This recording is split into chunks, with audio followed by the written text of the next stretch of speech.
Các bạn, hôm nay mình sẽ là review slime nhé. Đây, slime này có tên là trà sữa matcha nha mọi người. Cái cookie luôn, bóng nè. Bóp bong bóng rất đã luôn.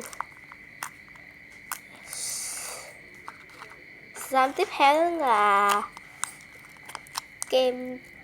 kem hormone nha. Đó, cũng cái chất này cũng giống cái chất trước nha mọi người, chỉ là màu khác thôi nha.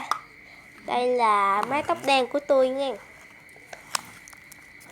Slime này là màu đen nha mọi người, rất bóng luôn, màu đen màu bóng cực kỳ luôn á. Ở đây hơi ồn nha, mong mọi người thông cảm nha. Nhớ like và subscribe cho mình nha. Bye bye.